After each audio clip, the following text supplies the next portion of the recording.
ప్రభు అయిన యేసుక్రీస్తు నామంలో మీకందరికీ శుభములు.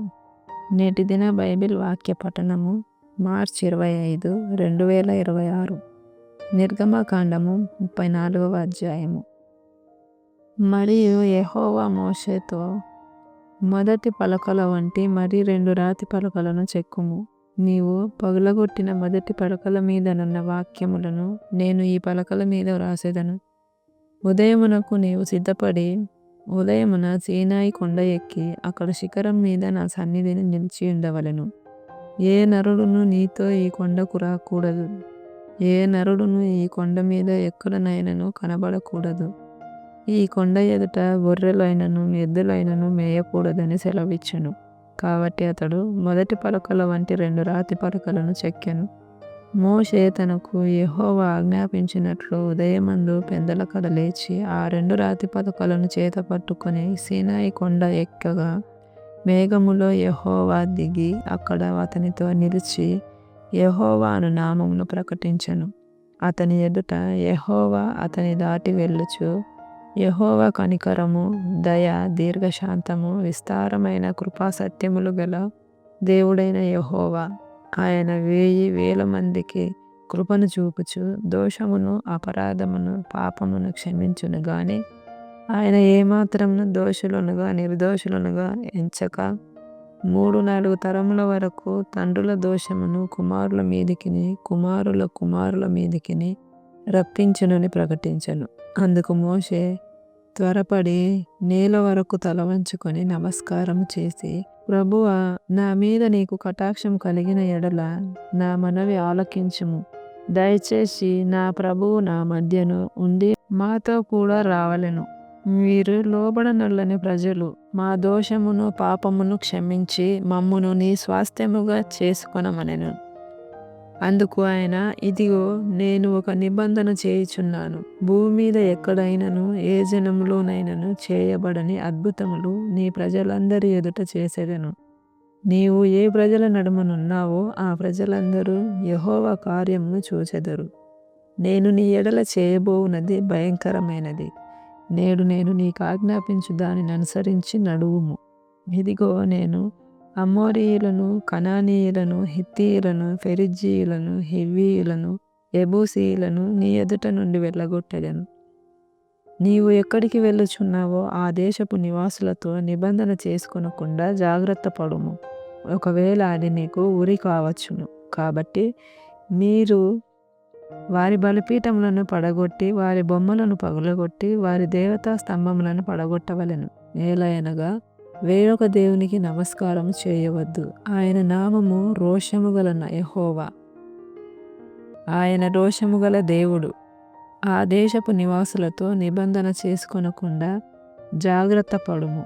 వారు ఇతరుల దేవతలతో వ్యభిచరించి ఆ దేవతలకు బలి అర్పించుచున్నప్పుడు ఒకడు నిన్ను పిలిచిన ఎడల నీవు వాని బలిద్రవ్యమును తినకుండా చూచుకొనుము. మరియు నీవు నీ కుమారుల కొరకు వారి కుమార్తెలను పుచ్చుకొను నెడల వారి కుమార్తెలు తమ దేవతలతో వ్యభిచరించి నీ కుమారులను తమ దేవతలతో వ్యభిచరింప చేయుదురేమో. పోతపోసిన దేవతలను చేసుకొనవలదు. మీరు పొంగని వాటి పండుగ ఆచరింపవలెను. నేను నీకు ఆజ్ఞాపించినట్లు అబీబు నెలలో నియామక కాలమందు 7 దినములు పొంగని వాటినే తినవలెను. ఏలయనగా అబీబు నెలలో ఐగుప్తులో నుండి మీరు బయలుదేరి వచ్చితిరి. ప్రతి తొలిచూలు పిల్లయు నాది. నీ పశువులలో తొలిచూలుదైన ప్రతి మగది దూడయే గాని గొర్రెపిల్లయే గాని అది నాదగును. గొర్రెపిల్లను ఇచ్చి గాడిద తొలిపిల్లను విడిపింపవలెను. దాని విమోచింపని ఎడల దాని మెడను విరగదీయవలెను. నీ కుమారులలో ప్రతి తొలిచూలు వాని విడిపింపవలెను. నా సన్నిధిని వారు వట్టి చేతులతో కనబడవలదు. 6 దినములు నీవు పనిచేసి 7వ దినమున విశ్రమింపవలెను. దున్ను కాలమందైనను కోయి కాలమందైనను ఆ దినమున విశ్రమింపవలెను. మరియు నీవు గోధుమల కోతలో ప్రథమ ఫలముల పండుగను అనగా వారముల పండుగను సంవత్సరాంతమందు పంట కూర్చు పండుగను ఆచరింపవలెను. సంవత్సరమునకు ముమ్మారు నీ పురుషులందరూ ప్రభువును ఇశ్రాయేలీయుల దేవుడనైన యెహోవా సన్నిధిని కనబడవలెను. ఏలయనగా నీ ఎదుట నుండి జనములను వెళ్ళగొట్టి నీ పొలిమేరలను గొప్పవిగా చేసేదను. మరియు నీవు సంవత్సరమునకు ముమ్మారు నీ దేవుడైన యెహోవా సన్నిధిని కనబోవునప్పుడు ఎవడును నీ భూమిని ఆశింపడు. నీవు పులిసిన దానితో నా బలి రక్తమును అర్పింపకూడదు.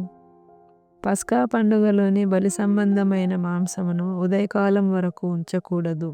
నీ భూమి యొక్క ప్రథమ ఫలములలో మొదటివి నీ దేవుడైన యెహోవా మందిరంలోనికి తేవలెను. మేకపిల్లను దాని తల్లిపాలతో ఉడకబెట్టకూడదనెను. మరియు యెహోవా మోషేతో ఇట్లనెను, ఈ వాక్యములను రాసుకొనుము. ఏలయనగా ఈ వాక్యములను బట్టి నేను నీతో ఇశ్రాయేలీయులతోనూ నిబంధన చేసి ఉన్నాను. అతడు 40 రేయింబగలు యెహోవాతో కూడా అక్కడ నుండెను. అతడు భోజనము చేయలేదు, నీళ్లు త్రాగలేదు. అంతలో ఆయన ఆ నిబంధన వాక్యములను అనగా 10 ఆజ్ఞలను ఆ పలకల మీద వ్రాసెను. మోషే సీనాయి కొండ దిగుచుండగా శాసనములు గల ఆ 2 పలకలు మోషే చేతిలో ఉండెను. అతడు ఆ కొండ దిగుచుండగా ఆయన అతనితో మాట్లాడుచున్నప్పుడు తన ముఖ చర్మము ప్రకాశించిన సంగతి మోషేకు తెలిసి ఉండలేదు. అహరోనును ఇశ్రాయేలీయులందరూ మోషేను చూచినప్పుడు అతని ముఖ చర్మం ప్రకాశించెను గనుక వారు అతని సమీపింప వెరచిరి. మోషే వారిని పిలిచినప్పుడు అహరోనును సమాజ ప్రజలందరూ అతని యొద్దకు తిరిగి వచ్చిరి. మోషే వారితో మాట్లాడెను. అటు తరువాత ఇశ్రాయేలీయులందరూ సమీపింపగా సీనాయి కొండ మీద యెహోవా తనతో చెప్పినది యావత్తును అతడు వారికి ఆజ్ఞాపించెను.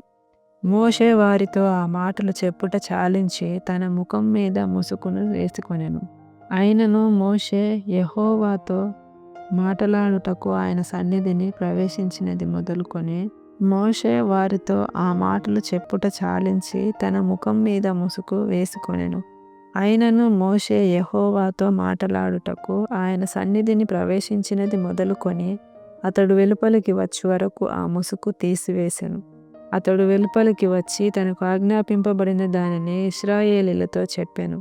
మోషే ముఖ చర్మము ప్రకాశింపగా ఇశ్రాయేలీయులు మోషే ముఖమును చూచిరి. మోషే ఆయనతో మాటలాడుటకు లోపలికి వెళ్ళు వరకు తన ముఖము మీద ముసుకు వేసుకొనెను.